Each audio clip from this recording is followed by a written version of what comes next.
Bonjour, ici Steve Ray. Bienvenue à cette présentation de Flashback en direct de la splendide ripaille de Repentigny. Nous sommes situés au 358 Notre-Dame. C'est l'émission où tous les sujets seront explorés. Nous sommes disponibles sur Facebook, sur les différents sites qui sont multiples.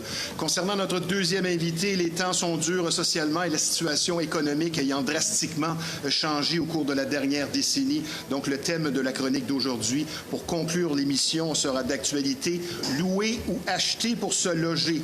Pour analyser la question et éclairer certains indécis afin de faire le bon choix, nous recevrons en deuxième partie de l'émission l'experte conseillère en sécurité financière, l'excellente Shorna Astin.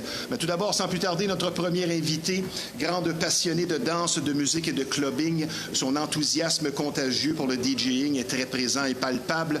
Autodidacte de son propre aveu, caméléon dans son style plutôt traditionnel, elle sait s'adapter aux besoins du travail qui la fait performer davantage sous pression.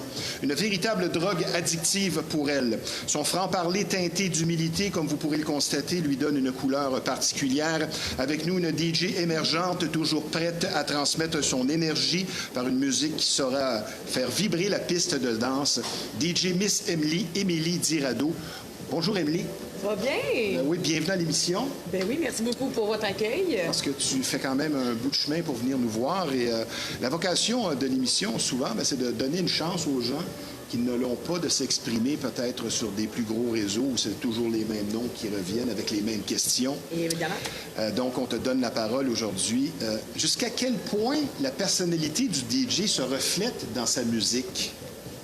Oh, ben c'est vraiment une spontanéité. Donc, moi, je suis une petite boule d'énergie. Donc, c'est ce que ça transmet quand je mixe. Moi, je saute partout, j'ai du gros fun. OK, tu danses en même temps. Je danse toujours en même temps, je fais des petits eye contact. Non, j'aime bien. J'ai toujours une personne que je vais aller viser dans la foule, c'est à la table du pied ou que je vois que c'est mon point de repère. J'ai hâte, ça, c'est mon point de repère comme personne. Fait que, ouais. Excellent point.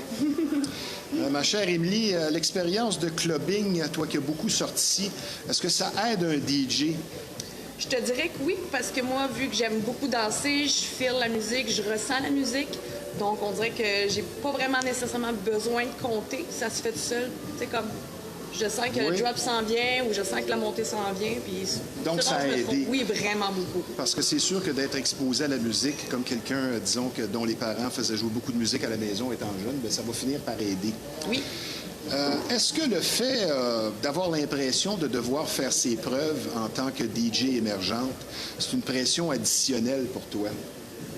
Oui, parce qu'on s'entend qu'il y a vraiment de la compétition, on pourrait dire. Oui, mais moins de postes aussi. Il y a moins de postes, moins de place. Puis moi, je viens d'une région, je viens de Mont-Tremblant. Fait que, tu sais, la scène émergente, t'as pas le choix d'aller te mettre à Montréal, tu sais. Si tu veux ressortir un petit peu du lot ou faire tes propres événements, tu sais, comme ils disent en anglais, don't wait the gatekeeper. Ouais. Fais-toi connaître. Ah, intéressant. Oui. De voir si peu d'ouverture pour un nouveau DJ, est-ce que c'est un peu décourageant par moment? Je te dirais oui puis non. Non, parce que je me mets pas trop de pression puis je veux pas embarquer dans cette sphère-là. Et oui, parce que je veux juste transmettre ma passion puis faire vibrer les gens avec ma musique. Puis je crois que c'est le but premier de tout le monde. Donc, j'ai pas de compétition pour moi, en tout cas. As-tu une certaine adrénaline devant un match? Es-tu nerveux? Ça se passe comment? As-tu des objets fétiches? Oui, ben j'ai ma couleur sur le vert, fait que ben là, en ce moment, j'ai mis du orange. Ah, mais... t'es superstitieuse? Oui, j'ai toujours un petit truc vert avec moi. Ah, wow! Ouais, c'est ma couleur à moi. Le vert, ça représente l'espoir. Un côté irlandais, finalement. Oui, italien-irlandais. Ah, pour vrai? Oui. OK. Hey, c'est vrai, tu me fais penser à ça parce que tu tires un petit peu sur le roux. Oui, exactement. Ah, intéressant. Maintenant, la question que je dois poser à toute femme DJ, est-ce que le fait d'être justement une femme dans un milieu qui autrefois était pratiquement uniquement d'hommes, as-tu vécu des expériences? As-tu l'impression qu'il y a une certaine fermeture ou tout ça est du passé et tu n'as rien vécu à ce niveau-là? Moi, pour ma part, j'ai jamais vécu des choses comme ça, mais c'est vrai que je suis souriante, j'ai une petite boule d'énergie, fait que pour certaines personnes, je peux être attirante, fait que on dirait que les gens sont comme attirés de venir me parler, fait que des fois, on pogne des messieurs ou des des plus jeunes hommes ben, qui s'essayent, qui se cruisent un peu, mais en même temps, je suis une personne un peu flirty, fait que j'embarque un peu dans ça, mais... Question d'avoir une bonne image aussi, de communiquer avec, ben oui, parce que avec les clients et tout ça. Maintenant, je vais faire appel à ta franchise, parce qu'on est ici pour se dire les vraies choses. Que dis-tu des femmes DJ qui jouent beaucoup sur le look craque de boule? Parce que de ce que tu m'as dit, c'est pas vraiment ta tasse de thé. Ben, comme j'ai dit, si Dieu a créé une paire de seins, c'est fait pour être regardé. Donc, go for it, girl. Mais est-ce que c'est quelque chose que toi, tu vas arborer? Oui, ben, j'aime ça. Ouais? Oui, j'aime avoir un côté sexy, d'être dans ma féminité. Je trouve que c'est important. OK. Oui. Donc, tes débuts il y a 11 ans, parce que la première fois que tu as joué, c'est dans un club, le Saint-Georges à Tremblant, en 2015. Tu as fait beaucoup d'événements privés, des mariages, du corporatif. Donc, un répertoire varié, open format. Est-ce que tu penses que c'est plus difficile pour un DJ de voir? Moi, je pense que oui. C'est plus exigeant de faire du mariage et tout ça parce qu'il y a des demandes spéciales, il y a des attentes, plutôt que d'arriver et faire ton heure ou ton 2 heures dans ton style. Un commentaire sur ça.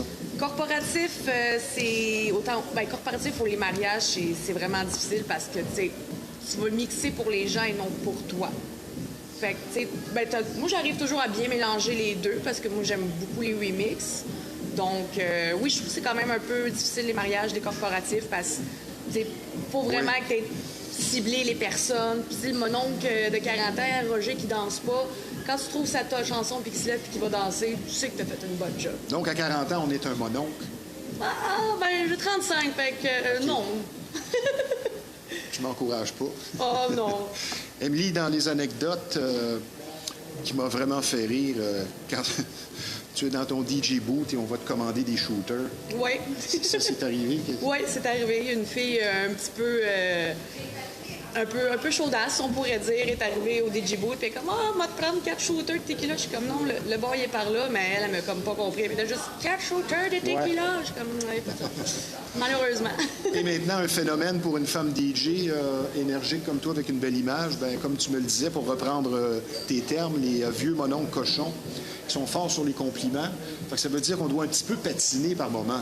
Probablement oui, parce que je suis pas de nature gênée, mais je suis gênante. Donc, oui, non, c'est ça. Je remets bien à sa place, mais dans avec une certaine diplomatie. Oui, exactement. On ne veut pas non plus expulser les clients. Non, j'aime bien faire des jokes aussi. Fait que, toi qui as pas mal sorti, les clubs fréquentés, le Café d'Époque, le Moulin Rouge, le Jack and Johnny's à Saint-Jovite, le Newspeak, le Bourbon, des endroits que tu as vraiment beaucoup appréciés. Question peut-être un petit peu directe. Est-ce qu'on peut être bon DJ sans expérience? Oui, moi je crois que oui.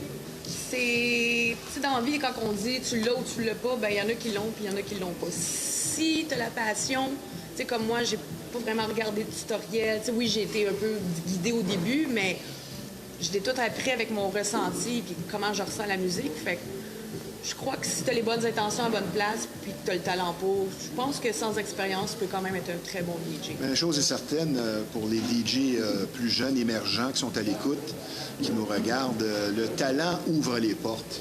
Parce que c'est sûr qu'au début, tu dois cogner aux portes, mais à un moment donné, quand tu as fait tes preuves et que ça se dit, là, c'est beaucoup du bouche à oreille dans les nightclubs et les festivals, mais l'excellence va ouvrir certaines portes. Pourquoi, ma chère Émilie, de nos jours, on a l'impression que tout le monde veut devenir DJ? Ah, ben tout le monde veut être DJ, mais il n'y a personne qui veut apprendre comment être DJ. Ça, c'est la petite... le travail. Oui, le travail derrière les heures de pratique, parce que être DJ... intéressant. moi, je suis très... Je suis pas une personne solitaire, tu sais, j'aime être entourée de gens, puis depuis que j'ai commencé à être 100% autonome, j'ai remarqué que c'est une job qui est très solo. Okay. Fait que c'est beaucoup d'heures de pratique. Fait que non, j'ai vraiment remarqué que c'est très solitaire comme métier. Ah, c'est bien. Oui. Tu constates des choses. Oui, effectivement. Dans ton style et ton approche, tu te définis comment à titre de DJ? Je me définis comment? J'aime vraiment jouer des sons, tout ce qui est vivant, amusant, puis qui t'amène dans des univers. Tu sais, on peut aller comme dans cet univers-là, puis là, je vais faire une transition, puis ça va t'emmener ailleurs. Tu sais, plusieurs cordes à ton arc. Oui, j'aime vraiment les faire ressentir quelque chose à travers ça. Okay. Est-ce que tu pratiques souvent? Tous les jours. Parce qu'étant donné que tu n'as pas vraiment beaucoup d'occasions, tu vas avoir des occasions juillet et août, Je pense que tu pratiques assez souvent, n'est-ce pas? Oui, quand même. Puis même mon père, des fois, il est en bas, il écoute ma musique, il monte en haut, il dit « Ah, il dit, cette tune-là, je la mettrais plus au début, puis l'autre. » Puis souvent, je l'écoute, puis c'est comme ça que ma démo, quand j'ai envoyé à Future Flores, ben, ils m'ont Ouverte pris. au conseil. Oui, je suis pas, je suis pas fermée. Maintenant, ton nom de DJ, ben c'est pas compliqué. Émilie Dirado, ben, DJ Miss Emily, mais dans tout ça, il y a un hommage à une de tes préférées, un de tes modèles, Miss Monique. Miss Monique, Tu j'étais as la rajouté voir. ça pour elle. Pour elle, parce que j'avais été au festival Ames, qui n'existe plus malheureusement. Et puis, c'était la première fois que je la voyais. Les gens m'avaient parlé un peu d'elle, mais je la connaissais pas à ce moment-là. Puis quand je l'ai vue mixer, j'étais juste... Puis en plus, elle a 2 belles mèches vertes, donc j'aime beaucoup le vert. Fait que j'étais comme... Fait que ouais, j'ai pris ça d'elle, Miss Monique. Ah, c'est bien. Oui. Maintenant, quand on fait du mariage, comme tu le fais plutôt souvent, ben, il y a une liste de tunes qui est demandée par les mariés. Alors, ça devient peut-être un petit peu quand même assez compliqué. Oui, c'est touché. C'est touché. Tu sais, mettons comme exemple, moi, j'aime pas beaucoup Céline Dion, mettons. Fait que Ben là, il faut en faire jouer. Ouais, mais là, il faut en faire jouer, tu sais. Fait que... Du ABBA. Oui, exactement. Fait que, comme tout bon DJ, ben, il fait jouer la musique plate et puis tu mets tes écouteurs et tu écoutes une autre chanson, mais tu restes timé avec ton monde pour pouvoir rentrer ton autre chanson au bon moment. Puis, il y a ta liste personnelle que tu me disais qui est titrée Aussie Rock. C'est quoi ça? Ben, en fait, c'est toutes des tunes rock'n'roll que la plupart des gens connaissent, mais remixées house. Moi, ma spécialité, vraiment, c'est la house music. OK.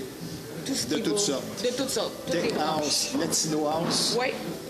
J'ai vraiment, que ça soit du deep house, à du, comme Ouais. tu disais, house progressif. C'est vraiment ma catégorie et ma spécialisation. Comment s'est présentée l'idée de devenir DJ? Est-ce que c'était formel dans ta tête, moi je veux devenir DJ, ou c'est un concours de circonstances? Ben, ça a commencé avec mon ex-conjoint, que lui était DJ, même quand on était au secondaire, c'est lui qui faisait la musique dans nos parties. Puis lui, dans le fond, il mixait au Saint-Georges, lui, il allait prendre des petites pauses, il allait aux toilettes. Moi, De temps en temps, tu le remplaçais. Ouais, je mixais 2-3 tunes, puis il y avait même un autre DJ qui travaillait à la même place que mon ex, et puis il m'a dit crime, mais meilleur que moi, puis ça m'a comme mis la puce à l'oreille. Fait que j'ai dit bon, ben je me lance. Et te voici. Et me voilà aujourd'hui. Toi, tu produis sous pression. Tu fais partie de ces gens-là, j'en fais partie. Oui. Que s'il n'y a pas de défi, ben, c'est peut-être là qu'on va se tromper, alors que quand c'est pour de vrai, Ouais. ça correspond à ta personnalité, donc. Oui, vraiment. Vraiment. Parce que je dis pas, on dirait que des fois, sous pression, là, tu fais une transition, puis Oui. le monde sont comme ah, qu'est-ce que tu viens de faire là? Je suis comme non, non. Meilleur c'est- que seul dans ton sous-sol. Oui, exact. Puis j'étais comme, ben, c'est juste parce que là, j'allais faire une erreur, je me suis sortie de mon erreur, mais ça a fait une transition nickel, tu sais. Et passionné de danse, pourquoi? Je trouve que c'est libérateur, je sais pas. Moi, j'aime bien... C'est ton sport à toi. Ouais, j'aime bien fermer mes yeux sur le dance floor puis juste me laisser entraîner par la musique. Si je t'envoie le mot humilité pour le DJ, c'est quoi ton commentaire là-dessus?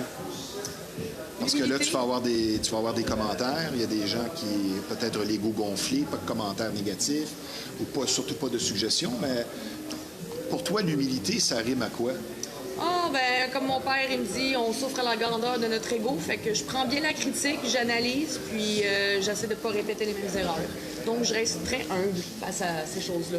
Et si je te dis la musique doit rendre joyeux, énergiser celui qui l'écoute, es-tu d'accord avec ça? Parce qu'il y a certaines musiques qui rendent triste. Oui. Ça, j'aime moins ça, mais surtout pour le DJ, tu me dis quoi là-dessus? C'est une bonne Que question. tu es là pour transmettre une énergie. Oui. On l'a dit en présentation. Donc, la job du DJ, qui est de faire danser, ça doit aussi rendre joyeux. Oui, ça rend joyeux de passer un bon moment, puis décrocher, en fait. Je crois que c'est plus ça, c'est d'aller loin du bruit, loin de ces choses-là, de vraiment d'être l'immersion, en fait. Décrocher et immersion, ça pourrait être mes 2 mots-clés. OK. Et les demandes spéciales, tu fais quoi avec ça? C'est sûr que dans un mariage, c'est difficile de dire Oui, non, ça, mais c'est sûr. mettons, tu es dans un festival ou dans un nightclub, tu fais quoi? Es-tu insulté par ça? Ça va dépendre toujours de la demande. Tu sais, si je suis rendue là puis quelqu'un me demande une toune qui est plus là, il y a des Puis au chances. niveau des rythmes et des Oui, beats per minute. exactement. Puis c'est pas le temps de te demander du Cheyenne Twain pendant un événement house, ça c'est bien certain. Non, non, non, puis non. Amateur de rave? Toujours. Oui, encore à ce jour. Toujours en ce jour. Donc on se couche à midi puis c'est correct? Oui, Oui. c'est correct. OK. Pas tous les jours. Mais oui, une fois de temps en temps. Maintenant, la question qu'on doit poser à tous les intervenants de la musique qui viennent à l'émission, est-ce que la musique était meilleure avant? Et ta réponse peut surprendre. C'est oui et non. Avant, c'était de la vraie musique avec des vrais instruments. Aujourd'hui, c'est plus souvent fait avec ordinateur. Mais je crois que les deux, à la base, ils ont la même connexion. C'est de ressentir quelque chose, une émotion. Donc, je sais pas, moi, je suis un peu autant de la vieille école que la nouvelle école. Oui. Fait que je crois que j'aime autant les deux. Je pourrais pas... C'est 50-50 pour 50-50. Emily. Oui. OK. Le DJing, est-ce que tu ressens que c'est en toi pour toujours, cette passion-là? Ah, c'est... Parce qu'il y a des gens qui ont des passions qui parfois sont brèves, ça ne dure pas. Ils vont se mettre à faire des toiles, mais au bout de 2 ans, oh, je me suis tanné. Mais là, après 11 ans, est-ce que tu ressens que c'est là pour toujours? Ah, ça va rester. Souvent, on dit quand on est tellement omnibulé par une chose, c'est que dans une autre vie, c'est qu'on l'a déjà acquis. Donc, je sais que ça va faire toujours partie de moi, ma musique. J'ai toujours, depuis que je suis toute petite, la musique a toujours été présente dans ma vie. Donc, de pouvoir jouer avec, là, c'est game changer. Moi, tu choisis. Ben oui. Tu sais, tu as une influence sur l'énergie des gens. Et ça vient beaucoup de tes parents, ton père aussi, la musique, j'imagine. Oui, il jouait pas d'instruments de musique à la maison, mais on a toujours écouté de la musique. On chantait dans l'auto, puis non, des beaux moments. Le sync, maintenant, sujet de controverse, surtout chez les anciens DJ. C'est quoi ton point de vue là-dessus? Parce que je sais que tu sais très bien mixer. Est-ce que tu emploies le sync plus souvent qu'autrement?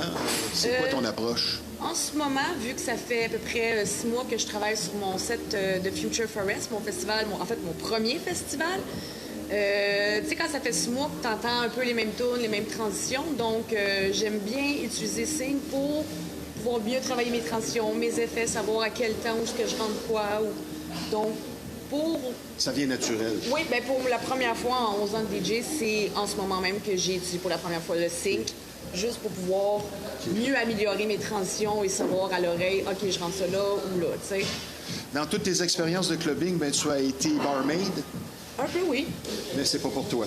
Non. Pourquoi? Toi qui es facile d'approche avec le public?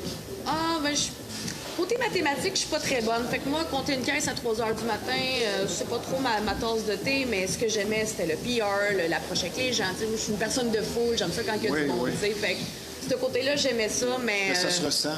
Oui, ça se ressentait même au téléphone. On voit que tu es une personne non seulement énergique, mais très sociable. Oui, un peu trop même. Bon.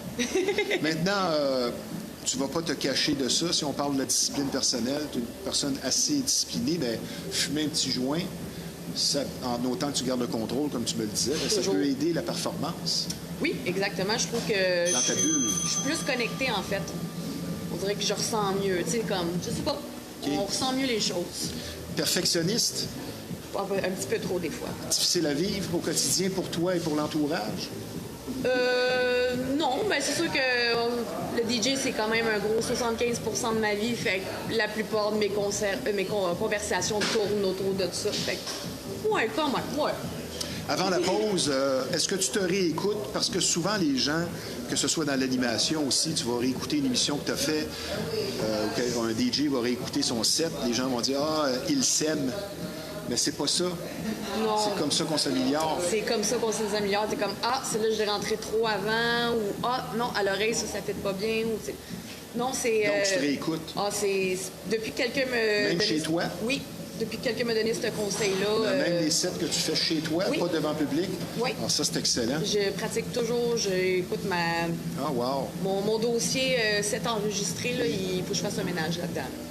Bon, ben, ma chère Émilie Dirado, DJ Miss Emily, on va prendre une petite pause, ça ne sera pas tellement long. Parfait. Puisque je vous rappelle que vous regardez l'émission Flashback en direct de la splendide Ripaille de Repentigny, un endroit charmant, un personnel souriant, mais surtout accueillant.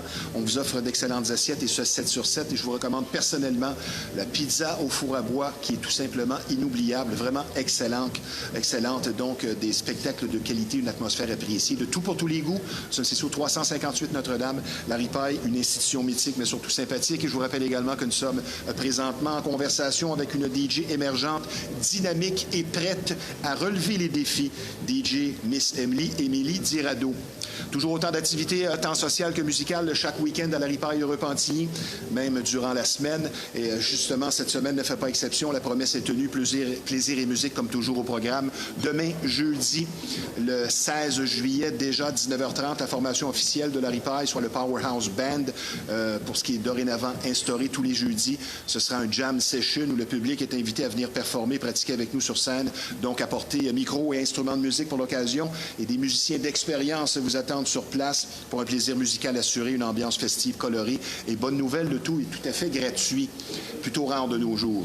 Aussi, dorénavant, tous les vendredis dès 16h, les amateurs de moto sont tous invités à venir échanger dans le stationnement ici avec notre nouveau Meet de moto, l'occasion de partager une passion, de se faire de nouveaux amis.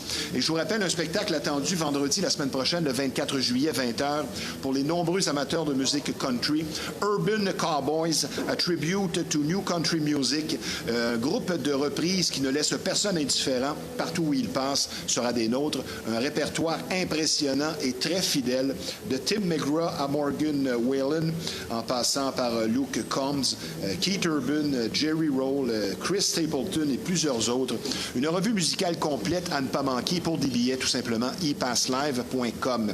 Donc, pour conclure un autre week-end vraiment divertissant et de diversité musicale ici, n'oubliez pas, une nouveauté de la Ripaille déjà depuis un certain temps, l'occasion parfaite pour se faire de nouveaux amis. Les dimanches, dès 11h, le matin, évidemment, venez dîner ou déjeuner avec nous, amateurs de danse en ligne, avec de l'excellente musique pour ce type d'événement, avec Daniel Paradis à l'animation. Et quand on vous dit que ça bouge à la Ripaille, autre preuve, notre dynamique propriétaire Yves Lévesque nous a présenté dernièrement, nous a proposé plusieurs shows signatures qui seront de premier plan, qui s'en viennent. Le 1er août, Yellow Molo, le 15 août, nul autre qu'une icône, Michel Pagliaro, qui va se produire à la Ripaille avec son band épique le 22 août, Kevin Parent, le 12 septembre, Daniel Boucher.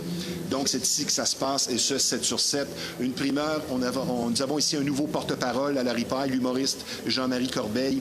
Donc, de belles soirées d'humour qui vous attendent. Plus de détails à venir dans les semaines, justement, qui s'en viennent. Donc, comme vous pouvez le constater, chaque semaine, beaucoup d'actions de tout pour tous les goûts à la Ripaille de Repentigny. Et ça, depuis 1975. Maintenant, sur une note un peu plus sérieuse, vous allez être traité avec beaucoup d'écoute et de compréhension. Si vous vivez une infestation, vous aurez compris ici qu'on parle de bébite.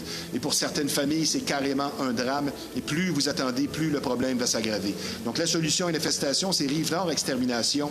C'est près de 40 années d'expérience qui vous attendent sur place. Une entreprise familiale très sérieuse, un service personnalisé. Donc, la solution à une infestation, Rive-Nord Extermination, le numéro de téléphone dans le 450-582-6706. Émilie, pourquoi une personne aime la musique et danser et l'autre pas? Je me suis toujours posé cette question-là. J'aimerais avoir ton point de vue là-dessus. Boy, je crois que sa vie doit être un peu monotone si la personne n'aime pas la musique. C'est pas la gêne ou la timidité? Non, je crois pas que si t'es une personne gênée que t'aimes pas danser ou ni pas écouter de la musique, mais c'est personne plate, là. OK.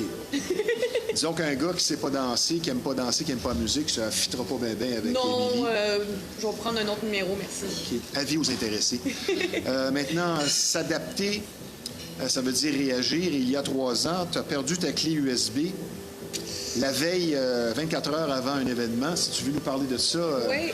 Comment tu as composé avec la situation? Bien, fraîchement séparée, je me suis rééquipée, donc je me suis acheté une nouvelle table tournante, une RX3. Mais j'avais pas de backup de clé USB, pas encore mon ordi. J'avais juste une clé USB. Donc, j'ai... Restait sur ton cerveau. Oui, exactement. Donc, la veille, j'ai remis des tunes dans ma clé, puis elle s'est mise en police d'écriture. J'ai perdu 5 ans de musique la veille d'un contrat, qui était un très gros contrat. As-tu retrouvé cette clé-là? Non, j'ai tout perdu.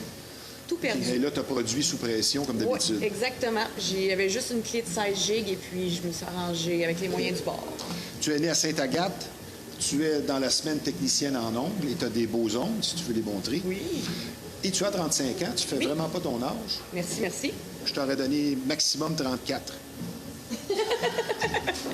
J'aime bien ton sens de l'humour. Qui fonctionne toujours, non? Sincèrement, t'aurais donné 22, 23. Maintenant, ce que tu me disais en pré-entrevue, sharing is caring. Pour toi, la gratitude qui témoigne d'une bonne attitude, justement, bien, c'est important pour toi, la gratitude. Ah, c'est tellement important pour moi, je trouve.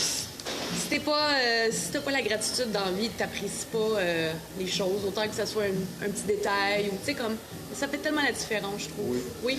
Et ça fait partie de tous les livres de croissance personnelle d'avoir l'attitude d'apprécier ce qu'on a plutôt que de se plaindre de ce qu'on n'a pas. Oui, la fameuse phrase « le gazon est toujours plus vert chez le voisin », là. Et là, tu as des événements qui s'en viennent, un rave clandestin. Oui. Le 25 juillet où tu vas performer. Oui, exactement. Moi puis ma gang d'amis, dont une nouvelle personne aussi que j'ai rencontrée, que je suis très contente d'avoir fait sa connaissance. On a décidé de créer, dans le fond, un événement, un rave clandestin. On s'attend à beaucoup de monde. Oui, quand même. J'ai eu 1300 quelques vues sur ma page Instagram pour l'événement. Puis c'est toutes mes amies qui ont fait le graphique multimédia. Donc, le 25 juillet, à partir de midi, l'endroit, si vous voulez rester au courant, ça va être sur ma page. L'endroit va être révélé 48 heures à l'avance. OK. Et le 7 août, c'est ton premier festival? Mon premier festival. Future Forest au Nouveau-Brunswick. Oui. 5 jours de musique. 5 jours de musique. Wow, ça va être beau, ça. Tu tombes en amour quand tu t'en vas là-bas. Tu as fait évidemment plusieurs après-ski à Tremblant. Tu as fait de l'ouverture pour Abeille Gélina dans le passé. Cette année, là, le 11 avril. OK. En quoi ton style a évolué depuis tes débuts? Sur quel aspect tu te concentres aussi le plus pour toi qui est important? Je te dirais, ça fait à peu près 6 ans, j'ai commencé à mixer avec ma gang d'amis, parce qu'à l'époque, je mixais juste avec mon ex. Puis j'ai découvert d'autres personnes qui, eux aussi, avaient la même passion, dont une de mes amies, Sophie, shout-out. Elle avait complètement arrêté de jouer de la musique. Puis elle m'a vu faire ma première performance devant des gens à cette époque-là. Et ça lui a redonné le goût totalement. Puis elle, l'année passée, elle a mixé à Future Forest. Puis on fait des mix ensemble. Oui. Intéressant. Oui, vraiment. Ben, c'est sûr que l'union fait la force. Tellement, mais j'ai appris beaucoup. Partager une passion commune, c'est très fort. Je vais te poser une question, toi qui as une longue expérience de clubbing. Parfois, quand certains consomment de l'alcool, le comportement change drastiquement. Et ma question, est-ce que la boisson révèle la vérité sur quelqu'un? Oh, ben oui, l'alcool, ça enlève l'inhibition, hein. Donc, si t'es un peu gêné de dire ce que tu penses, mais qu'avec l'alcool, tu l'es plus, des fois, ça peut un peu clasher. Moi, ce que j'aime, c'est que moi, ça me change pas. Tu sais, je vais peut-être avoir un peu plus de jasette, mais rien de moins. Mais non, j'aime pas quand l'alcool change les gens. Je trouve que ça démontre le vrai aspect de la personne. Ne pas se comparer aux autres DJ. Ça, pour toi, c'est important, c'est une clé. Oui, c'est la clé du succès parce que ça permet de ne pas me rabaisser. Okay. Tu comprends? Tu vas pas te comparer à David Guetta, même si parfois tu vas observer, écouter un ancien DJ connu et tu te dis, mon Dieu, c'est même pas, c'est pas extraordinaire son affaire. Oui, c'est beaucoup commercial, mais moi, non, j'aime pas me comparer parce que chacun a ses forces, chacun a ses talents. Puis quand tu vois les autres DJ comme la compétition, ben tu restes dans un amalgame de tu sais. Oui, oui. Moi, je trouve que c'est négatif. Pour rester dans la même veine, pourquoi c'est si difficile pour un DJ de s'auto-évaluer? Il y en a qui se mettent là, il y en a qui se mettent trop bas. Pourquoi c'est si difficile de s'auto-évaluer? Ben, je crois que ça part d'une confiance en soi. Si tu te mets dans le milieu, mettons, ce que moi j'aime bien faire, qui est comme plus neutre, ben c'est ça que ça te permet de justement, ben, pas encore une fois de te rabaisser. Puis aussi, au niveau même quand tu cherches tes prix, si tu dis, ben, mon minimum c'est 300, ben c'est ce que tu vaux. Pour les gens. Donc, si tu mets, mettons, ton minimum 500 pour un événement de 3 heures, exemple, ben t'es pas plus hot puis t'es pas plus poche. Okay. T'es dans le milieu. Maintenant, toi qui es vraiment dans la musique, qui aime beaucoup ça, qui ne pourrait pas s'en passer, qu'est-ce qui fait qu'une chanson va perdurer dans le temps et va devenir un succès, ce qu'on appelle un chef-d'œuvre? L'émotion. Ah. C'est l'émotion. C'est ce que ça peut être différent pour toi, ça peut être différent pour moi. Okay. Mais la chanson qui va être sûrement un hit, I guess, ben c'est là que ça va venir te chercher. Tout est une question d'émotion. Comme je dis, j'aime bien dire « go with the flow ». Oui. Toi, tu cherches à exprimer quoi par ta musique en premier? L'amour et le respect. Ah ouais? Oui. Ah. Peace and love. Peace and love, oui, parce que, comme j'aime bien dire, sharing is caring. Donc, Okay. si tu transmets de l'amour, puis tu transmets du respect, puis que les gens sont tous rassemblés autour de ça, ben ça fait une belle boule d'énergie. Puis... Ah, intéressant. C'est ce qui est beau. Maintenant, j'ai hâte de voir ta réponse à cette question. Ne pas être préparé avant une soirée, même pas de ligne directrice. Est-ce que c'est la preuve qu'on a confiance en ses moyens ou c'est de la négligence professionnelle? Je dirais que ça irait plus au niveau de l'expérience. En fait, oui, moi, je vais préparer, comme mettons, où ce que je mixe, je vais préparer mes sets à l'avance. L'année passée, je préparais toutes, des cues, nanana. Aujourd'hui, je cue moins mes entrées. J'y vais plus freestyle, on pourrait dire, mais j'ai quand même un choix d'ordre de chansons que j'ai choisi, tu sais, mais Aimes-tu je joue un peu avec ça. Aimes-tu qu'on te mette le cellulaire dans le visage avec une demande spéciale? Je déteste ça. Play Bad Bunny, là, tu sais, comme la fameuse vidéo sur YouTube que tu vois tout le temps. Là.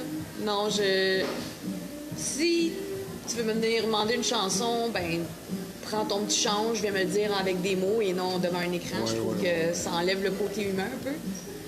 Maintenant, pour l'efficacité, est-ce que tu choisis puissance ou mélodie? Je te dirais les deux. OK. Il n'y en a pas un qui vient un petit peu plus fort que l'autre?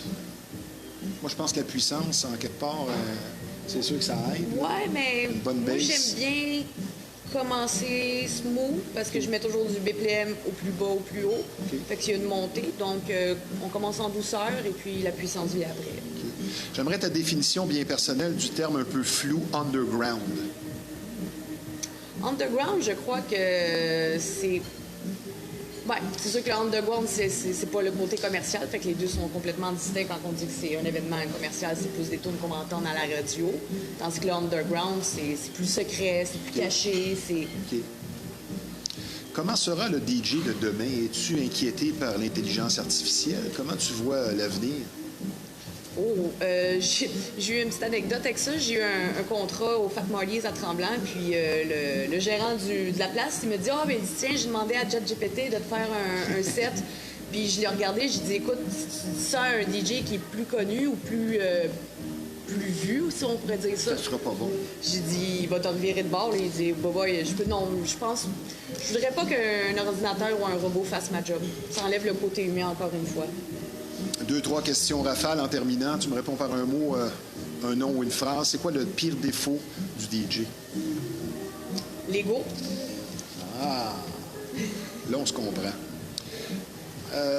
Jusqu'à quel point, en 2026, l'importance de la jovialité du DJ qui est exposée maintenant? Ah, ben on dirait que...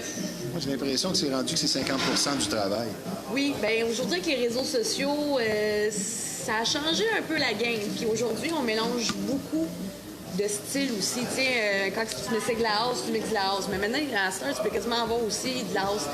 Tu sais, il y a beaucoup de gens où les producteurs, ils s'amusent vraiment à bien mélanger plein de styles. Fait que t'es comme...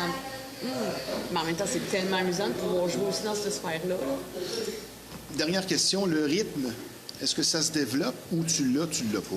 Tu l'as ou tu l'as pas. Ça ne peut pas vraiment se développer. Tu travailles plus fort. OK.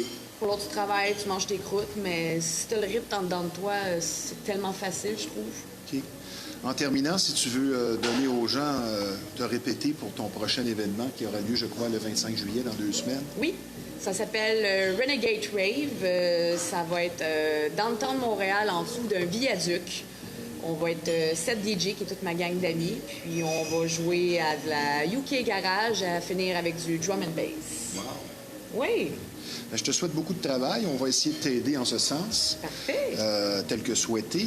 Très belle attitude, enthousiasme contagieux. Merci de ta présence à l'émission. Et DJ Miss Emily, je te dis tout simplement à très bientôt. Merci d'avoir été des nôtres. Ben, ça me fait plaisir, Steve. Merci. Enchanté. À bientôt. Je vous parle maintenant d'une entreprise spécialisée dans l'entretien sous toutes ses formes, très consciencieuse et désireuse de vous offrir satisfaction, et ce, à prix abordable. Jet Set Shine, un service d'entretien des plus complets et compétents qui offre de multiples services utiles. Résidentiel ou commercial, lavage de fenêtres et gouttières, piscine, haies de cèdre, votre pelouse, vos arbres. Extérieur donc comme intérieur, Jet Set Shine fait aussi du ménage domiciliaire traditionnel. La force de l'entreprise, la spécialité, tout peut être entretenu et nettoyé. Jet Set Shine pour la fiabilité, la courtoisie du service et déjà 15 années d'expérience. Toutes les saisons sont servies, même le déneigement de toiture. Donc, Jet Set Shine, service d'entretien dans le 514-679-92-96 pour le Grand Montréal et les environs, pour un service de grande qualité qui fera briller. Et comme vous le savez, l'émission Flashback est maintenant affiliée aux Orioles de Montréal de la Ligue de baseball junior élite du Québec. Voici donc le compte-rendu de la dernière semaine. Un week-end infructueux pour la troupe de Renaud Catelier. Samedi, soir, le 11 juillet, les visiteurs pirates de Laval n'ont pas pris de temps pour s'imposer, marquant 2 fois en première manche, puis 3 fois en deuxième, prenant les devants, donc rapidement 5-0. Les carottes étaient déjà cuites en route vers une victoire contre les Orioles de 7-3. Et Thomas Gravel s'est tout de même distingué pour les Oiseaux avec 2 coups sûrs et 1 point produit. Il s'agissait de la 21e défaite de Montréal cette année déjà, dans un match où ils auront commis 5 erreurs. Et s'il y a bien quelque chose qui coule une équipe et ne plaît pas du tout aux entraîneurs, c'est bien se battre soi-même avec des erreurs nombreuses et coûteuses. Et du côté des Pirates, le deuxième but, Colette, a contribué 3 coups sûrs en 4 présences au bâton. Puis dimanche après-midi, le 12, toujours à domicile, cette fois contre le Rocket South Shore de Quaticook. Autre défaite pour Montréal, cette fois 5-3. Quaticook s'inscrivant ici également tôt avec 2 points dès leur premier tour au bâton. Les Oiseaux ont répliqué, marquant 1 point, eux aussi en première manche. Le score est demeuré 2-1 jusqu'en 5e quand le Rocket s'inscrit 3 fois pour faire 5-1. Les Orioles ont bien tenté un retour à leur dernier tour au bâton en 7e avec 2 points en 20. Défaite de 5-3. Il s'agissait d'une 5e défaite d'affilée pour Montréal et cette défaite allant au dossier de Charles-Antoine Tripp qui a œuvré 4 manches accordant 4 points sur 6 coups sûrs. Et du côté de Quaticook, 2 coups sûrs chacun pour Zachary Clément, Simon Roy et Zach Roy. Et seulement 3 coups sûrs dans ce match pour l'équipe de Renaud Catelier, c'est-à-dire aucun joueur de l'alignement à partir du 4e frappeur jusqu'au 9e n'a frappé en lieu sûr. Un match donc difficile. Maintenant, il faut s'attendre à plusieurs mouvements de personnel bientôt dans le circuit Roger Brulotte. Certaines équipes en perte de vitesse chercheront à s'améliorer pour l'an prochain, comme les Orioles, et d'autres qui visent un championnat opteront pour le court terme afin d'y aller all-in pour cette année. Et à ce sujet, les Diamants de Québec, dominants cette saison, ont bougé dans un échange hier avec les Voyageurs de Jonquière, impliquant 5 joueurs et 2 choix au repêchage. Et parlant de repêchage, les Orioles hier ont repêché de l'ABC un talentueux lanceur de 17 ans, Jérémy Tremblay. Et eux aussi ont protégé 2 joueurs, soit Antoine Boucher et Louis Madère du 17 U3A. Et les Oiseaux, donc, par ailleurs, n'ont perdu aucun joueur lors de cette séance. Bonne nouvelle. Malgré un dossier déficitaire cette année, il n'y a pas que du négatif. Soulignons ici la contribution offensive de certains joueurs piliers des Orioles de Montréal. Benjamin Cloutier, un de mes favoris, le numéro 19, qui en 20 matchs présente une moyenne intéressante de 392 au bâton, 12 points produits.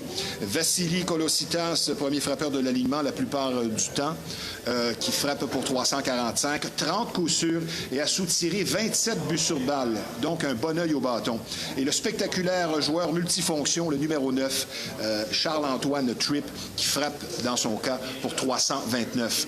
Par ailleurs, le match d'hier soir à domicile contre les Bisons Desjardins de Saint-Eustache a été remis en raison de la météo défavorable. Prochain match demain jeudi 19h30 contre les Pirates de Laval au superbe stade Gary Carter à Montréal. Et comme je vous le dis et que je vais vous le répéter à chaque semaine cet été, un match de baseball de la Ligue de baseball junior élite du Québec, spécialement au superbe stade de Gary Carter. Je me répète, un stade rénové est une activité agréable, abordable et ce, pour toute la famille. Je vous parle maintenant d'un endroit spécialisé dans le domaine de la mécanique et de son entretien qui propose un rendement des plus crédibles et reconnus. L'atelier de mécanique Fast Tuning pour la qualité d'un service exclusif et ce, à des prix compétitifs, un personnel accueillant, un service compétent, spécialisé aussi en véhicules européens. Une bannière existant déjà depuis plus de 20 ans, donc une fiabilité reconnue et appréciée. Un garage pour faire du millage, comme dirait l'autre. Fast Tuning, c'est situé au 223 Notre-Dame à Repentigny. Le numéro de téléphone dans le 450-470-1333. Le client est notre priorité, notre promesse, un service de qualité. Depuis quelques années déjà, les gens prennent conscience de l'importance d'une saine alimentation. Et pour une bonne santé, l'alternative pour vous, c'est Pure Keto, un marché d'alimentation unique, spécialisé en alimentation faible, en glucides notamment. Pure Keto est parfait pour maintenir ou revenir à un poids santé. Depuis 6 ans déjà, Pure Keto vous offre fraîcheur et qualité, des produits variés, également des plats prêts à manger, équilibrés. Parfait aussi pour diabétiques. Expertise et courtoisie toujours au rendez-vous. Nos prix sont compétitifs. Donc, pour aller de l'avant avec votre santé, Pure Keto, 358 Notre-Dame, local 130 à Repentigny. Le numéro de téléphone est le 450-582-8888. Pour votre santé, chez Pure Keto, on a ce qu'il vous faut. Nous enchaînons maintenant autour de notre deuxième invité. Comme tous et chacun le constate depuis un certain temps déjà, l'économie est grandement affectée par une inflation sans cesse grandissante, ce qui affecte les budgets. Une des dépenses essentielles est largement touchée, soit l'habitation, l'immobilier. Et la chronique de notre invité pourra éclairer sur un sujet chaud d'actualité, louer ou acheter pour se loger.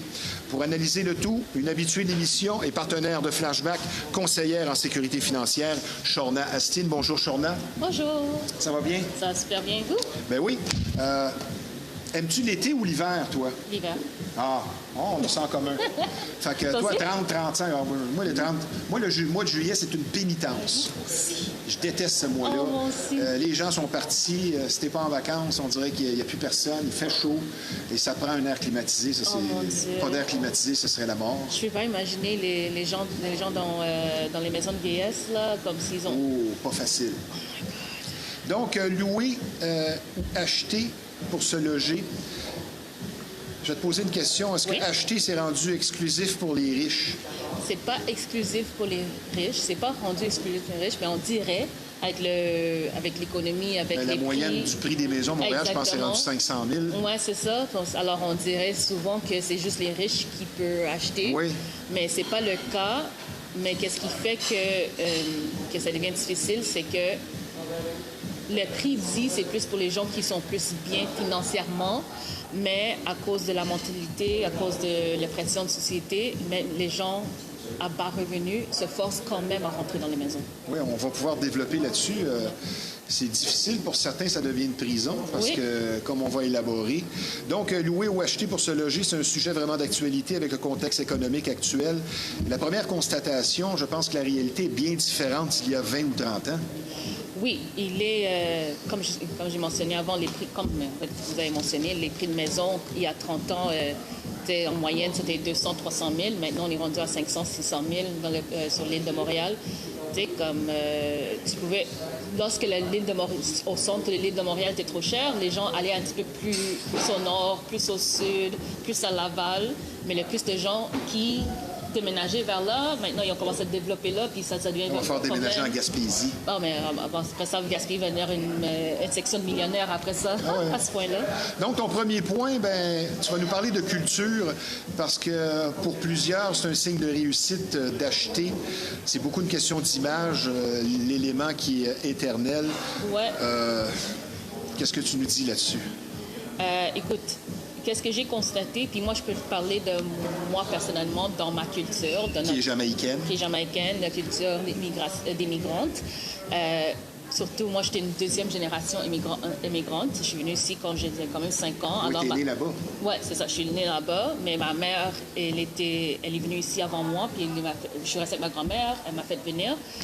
Alors, elle, lorsqu'elle est partie de son pays puis est venue ici, son aspiration, puis aussi, elle n'est pas juste venue avec son aspiration elle, mais venue avec l'aspiration de toute la famille de là-bas. Une mentalité transmise de génération en Exactement. génération. Puis j'ai remarqué ça dans beaucoup d'immigrants, que ce soit indiennes, asiatiques, arabiques, tous les immigrants ont cette mentalité, sont partis de là-bas pour une meilleure vie ici, que ce soit ici aux États-Unis. Mais pour eux, une meilleure vie, ça signifie qu'il faut que tu aies une maison, une belle auto, un travail stable et une maison. Une fois que tu as ces 3 choses-là, ça veut dire que tu as établi, ça veut dire que ça valait la peine de partir de ton pays. Oui. Ah, OK. Ben oui. Mais le problème, c'est parce que la première génération qui vient, il ne réussit pas toujours à rentrer dans le marché des maisons. Et qui cause que cette aspiration-là,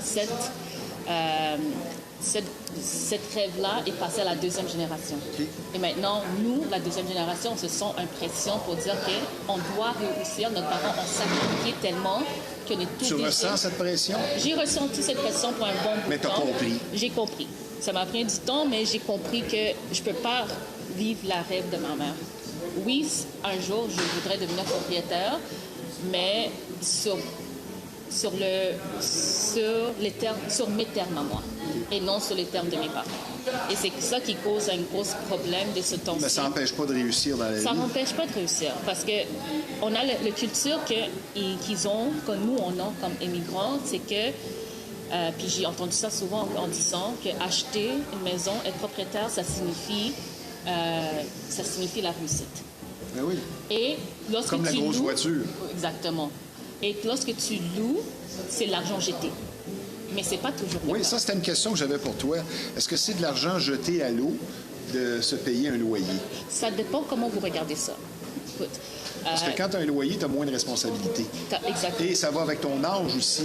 Acheter une maison à 50 ans, 60 ans, 70 ans, c'est pas comme l'acheter à 25. Exactement. Tu n'as pas la même énergie pour faire le gazon puis réparer la toiture. Exactement, exactement.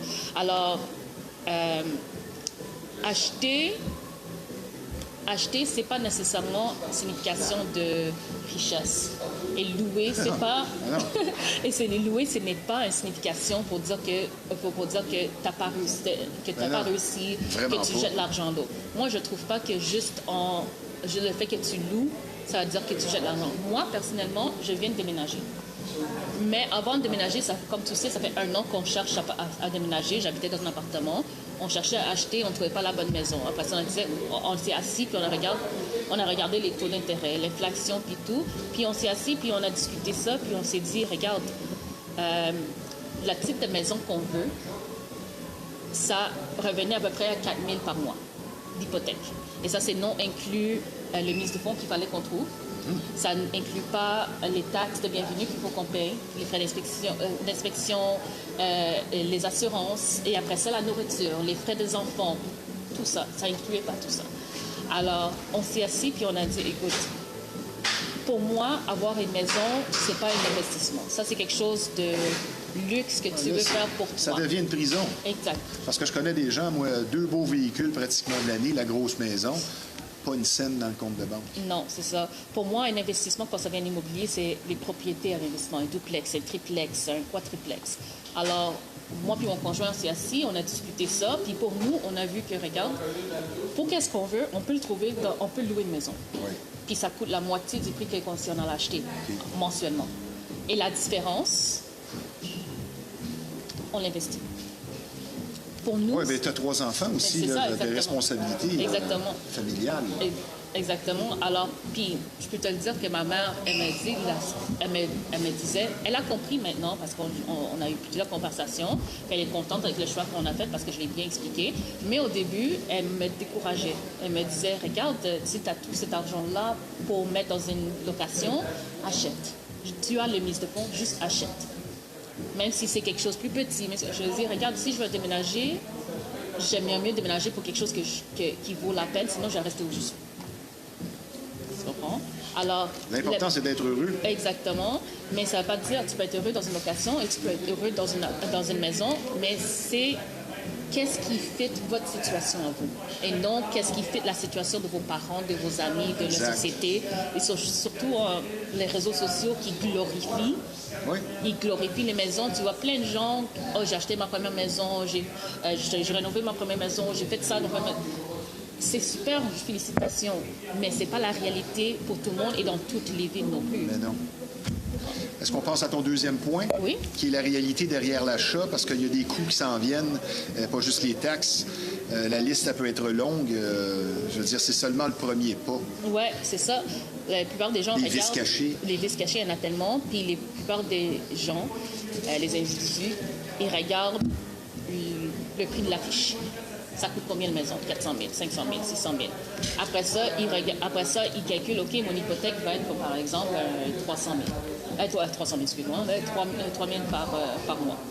Mais après ça, ils ne regardent pas tous les vices cachés qui viennent après le notaire, après l'inspection. Ah, puis là, tu dois te serrer la ceinture. Fait qu'il y a des habitudes comme aller au restaurant une fois par semaine ou deux. C'est ça. Les spectacles et tout ça. Mais là, pour un couple, ça peut être dramatique. Ça peut être dramatique parce que lorsque, comme je dis, quand tu es assis, moi, j'ai fait la liste avec mon conjoint parce que lui aussi, il voulait acheter. Mais j'ai fait la liste avec lui. On a le notaire, l'inspection, le mise de fonds. Après ça, lorsque tu déménages, tu as le taxe de bienvenue. Il y a beaucoup de gens qui oublient cette taxe-là. Ça s'en vient. 6 mois dans l'achat de propriété, mais ça s'en vient Et ça quand peut même. être un montant quand même assez substantiel. Exactement, dépendant de qu'est-ce que ça te coûte combien de ta maison, c'est basé sur le prix de la maison. Après ça, tu as tes taxes annuelles, scolaires, municipales, et l'électricité, le chauffage, l'assurance. Et ça, c'est juste le base. Mais après ça, tu as les toits à maintenir. Tu as le gazon. Ça finit plus. Tu as le déneigement. Tu as le plomberie. Quelqu'un qui travaille 60 heures par semaine, comme plusieurs, puis que là, il y a une maison, qui achète une maison, mettons, qui a 20 ans, il s'embarque dans un contrat. Ils embarquent dans un contrat, c'est L'entretien de ta clôture, ta piscine, ça finit plus. Oh mon Dieu, surtout sur une piscine, les gens sont super beaux, les La plupart piscines. des gens qui achètent une piscine, déjà le deuxième été, Ils sont tannés. je veux dire, c'est Spontané. moins plaisant tout à Ouais, coup. parce que ça, si tu le fais pas, la première année, tu vas vouloir le faire toute seule, nettoyer, filtrer. oui, t'es Ah oui, fier. c'est ça. Mais après la deuxième année là, qui arrive, tu te rappelles de tout le tracasse, de tout qui s'est passé l'année passée, tu vas t'engager quelqu'un pour le faire. Puis après ça, ça te coûtait $1 000 par chaque été pour que quelqu'un vienne vérifier vérifier l'eau, mesurer, le couvrir, puis l'ouvrir au début et à la fin de la saison. Ça, c'est notre facture qui ajoute. Ça m'amène à ma question, la pression sur le couple, parce que c'est peut-être la cause de 50 de séparation, parce que toi, tu es bien placé pour en parler. Oui. Les questions financières finissent par jouer, Oui. donc l'achat d'une maison peut contribuer, c'est un test pour l'amour. C'est un test, c'est un vrai test, c'est pas n'importe quoi. C'est que tu as raison, c'est en fait dans les mariages, les statistiques prouvent que c'est 41%. Tu as fait tes recherches? Ouais. C'est pas 40, c'est 41. C'est 41% des couples mariés se séparent, se divorcent à cause d'une question financière. OK. Et dans les couples qui sont, comme dans mon cas, mon conjoint de fait, dans les couples de conjoints de fait ou des gens qui sont en train de date, c'est 73%. Alors, Wow. oui, l'aspect financier, c'est un gros... Donc, l'argent est beaucoup relié à l'amour. Mais c'est pas que c'est... Oui, moi, je vais pas mentir pour dire que, oh, tu sais, blind love, ils disent, oh, well, love at first sight, oh, it's like everything will work out. Excuse-moi, Ouais, non, c'est je correct. switch en Les gens vont comprendre. tout va bien aller. Les coups de foudre, puis ouais, tout c'est ça, ça, là. tout va bien aller lorsque tu as l'amour. Oui, c'est l'amour, c'est essentiel.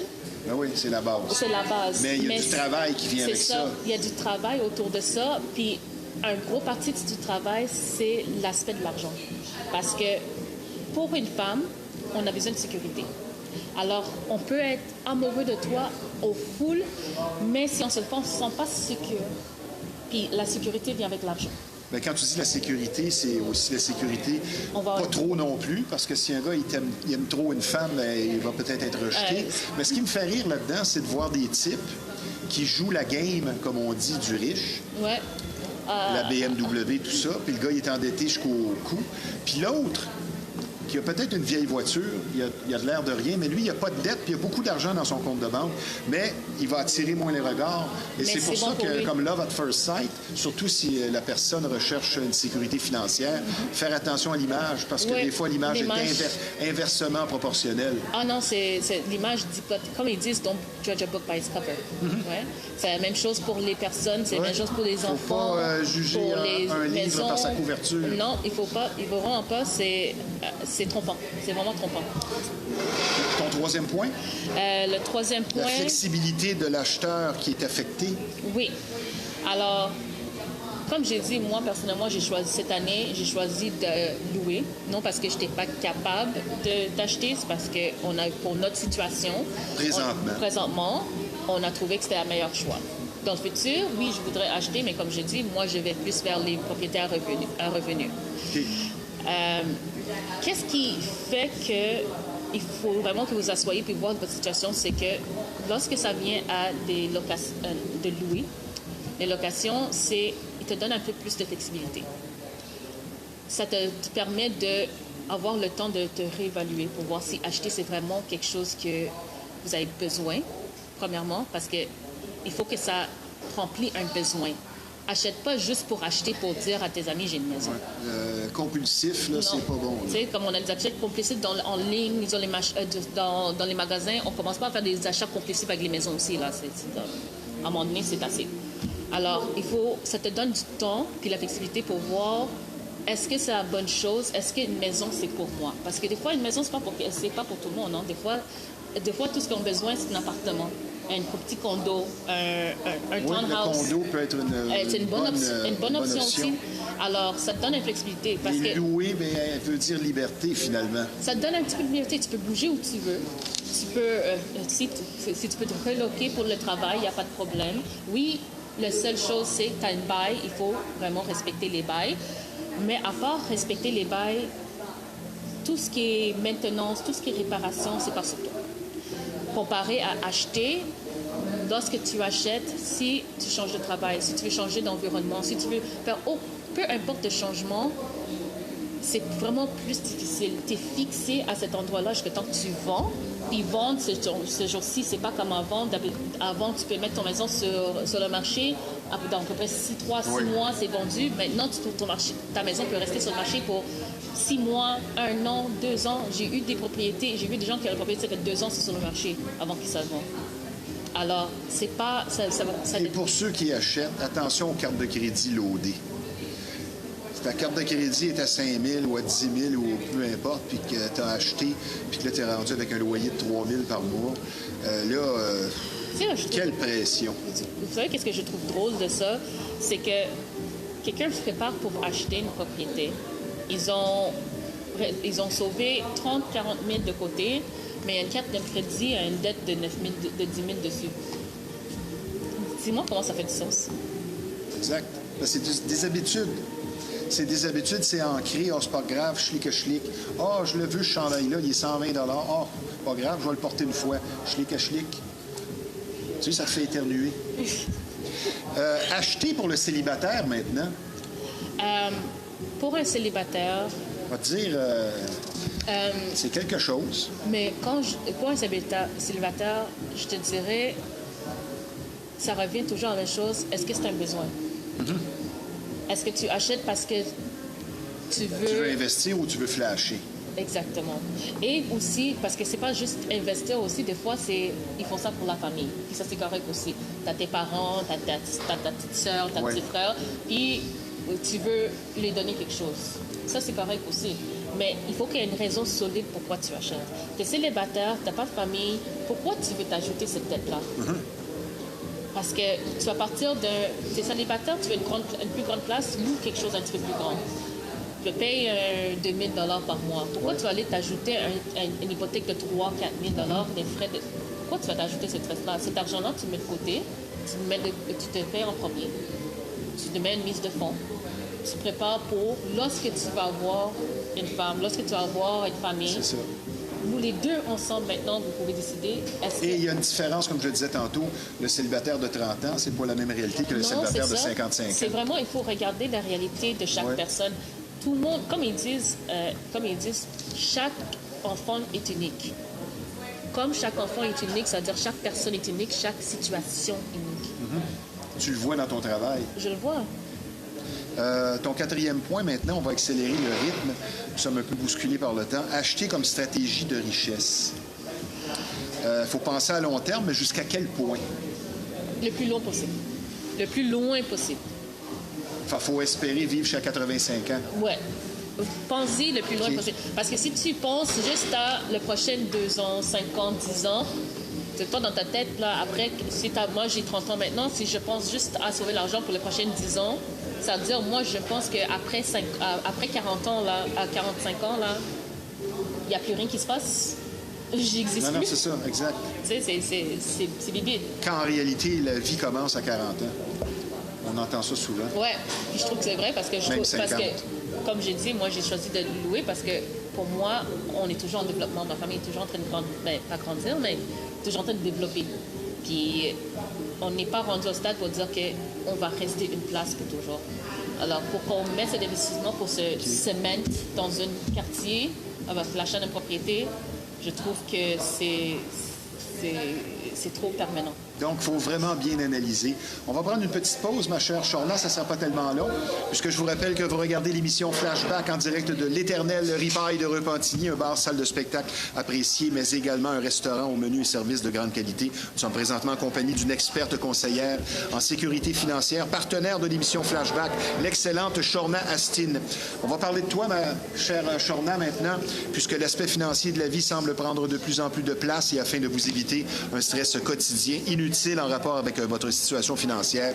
Pour une approche sincère et efficace, la solution, c'est Shorna Astin, experte conseillère en sécurité financière. Et les services sont nombreux pour l'analyse de vos besoins financiers, l'amélioration du crédit, l'élimination de dettes, la planification de votre retraite, les régimes d'assurance vie, tout ceci dans l'objectif d'une indépendance financière que vous méritez. Et les connaissances vastes en finance de Shorna vous aideront pour sûr à garder le cap ou tout simplement redresser votre situation. Donc, pour une santé financière qui sera claire et donc vous serez fiers, l'excellente Shorna Astin, 438-878-6504. De nos jours, il est de plus en plus difficile de trouver un service de coiffure et barbier traditionnel et c'est justement ce que vous offre l'unique salon de barbier Roger, un endroit qui existe depuis plus de 50 ans, ce qui en dit long donc sur sa popularité et fiabilité. Des services de coiffure et coupe classiques de barbier, de teinture et de mèches hommes et femmes. Non seulement une crédibilité établie sur du solide, mais surtout une courtoisie et un professionnalisme inégalé. Un salon impeccable où vous serez servi avec le sourire. Le salon de coiffure Roger, reconnu tant pour la qualité que la gentillesse du personnel, avec ou sans rendez-vous. C'est au 313 rue Notre-Dame à Repentigny, le numéro de téléphone dans le 450-582-2525. Le salon de coiffure et barbier Roger pour une satisfaction et un service de qualité assuré. Parlons maintenant d'un restaurant offrant des standards de qualité très élevés, spécialisé en cuisine haïtienne et créole, le restaurant Bouillon de Saveur, qui se démarque par son menu varié et savoureux. Griot, poulet tasso, cabri, lalo, poisson notamment, le tout dans une ambiance des plus chaleureuses et familiales. Chez Bouillon de Saveur, chaque visite est une expérience agréable et abordable, une nourriture toujours fraîche, toujours important, surtout en été, par 30 degrés. Et la satisfaction du client et la courtoisie, une priorité chez Bouillon de Saveur, dis-je bien. Excellent service de traiteur également. Et depuis des années, une clientèle fidèle, ce qui en dit long sur l'entreprise de renommée culinaire impeccable. Donc, pour le plus savoureux possible, quand on parle de cuisine haïtienne et créole, Bouillon de Saveur, on vous attend au 2291 Fleury-Est à Montréal. Le numéro de téléphone dans le 514-961-7543. Donc, pour un repas et une expérience mémorable, le restaurant et service de traiteur Bouillon de Saveur, la cuisine haïtienne et créole à son meilleur. Shorna. Oui. Question en terminant. Pour quelqu'un qui n'a pas de dette et qui paye cash, avoir une carte de crédit avec une limite très basse, juste pour effectuer des paiements ponctuels et réguliers, est-ce que c'est mieux que de ne pas avoir aucun registre puisque aucune note de crédit? C'est-tu mieux d'avoir quand même une carte de crédit pour faire des paiements minimum que de ne pas être inscrit nulle part? Oui. Je pense que oui, mais je ne veux pas te souffler de réponse. Non. Je dirais oui, mais aussi dans ces temps-ci, il y a beaucoup de différentes manières de bâtir un code de crédit. C'est pas simplement juste d'aller chercher une carte de crédit. Il y a beaucoup de programmes sur Borrowell, Credit Karma qui te laissent bâtir ton code de crédit avec ton loyer, par exemple.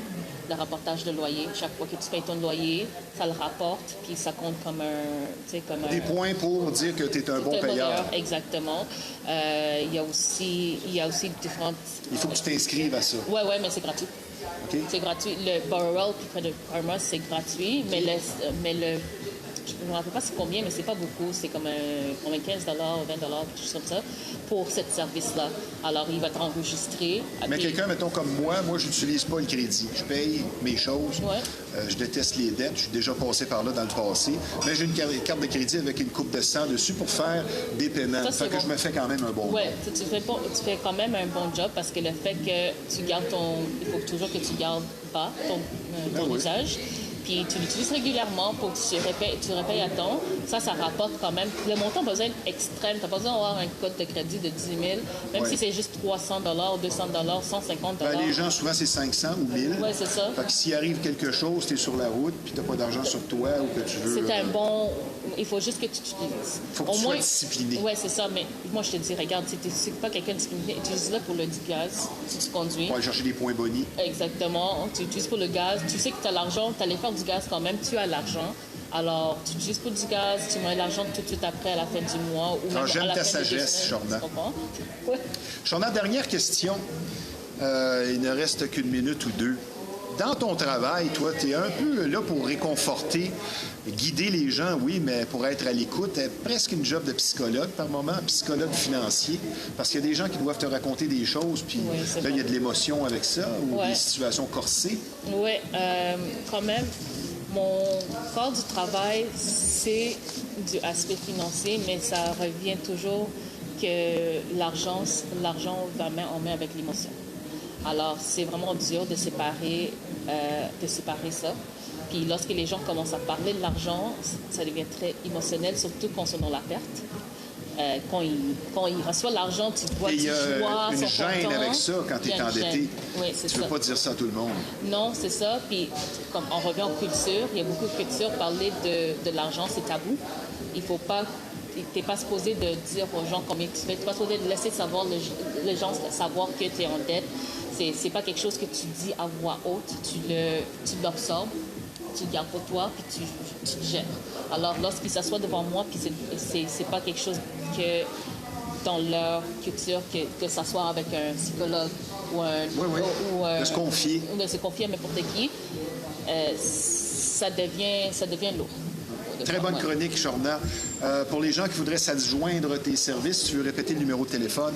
438-878-6504. Merci encore une fois, une chronique des plus intéressantes et surtout utiles. Des vacances à venir, là, tu vas avoir besoin de ça dans ton déménagement? Non, mais je viens de déménager. Là. Pas de vacances? Il n'y a pas cette année. Okay. Je te souhaite un bel été et je te dis tout simplement, Shorna Astin, à très bientôt. Merci d'avoir été des nôtres. Merci à vous. Maintenant, vous avez des idées noires, il ne faut pas laisser celle-ci l'emporter. Une cause que nous avons à cœur ici sur Flashback. Donc, je vous donne le numéro de téléphone pour une écoute active. 1-866-APPEL. Il y a telle aide dans le 514-935-1101. Tout simplement le 988. Un gros merci au Centre d'imagerie Pixel que l'on surnomme et pour cause l'incontournable quand on parle d'imprimerie, de graphisme.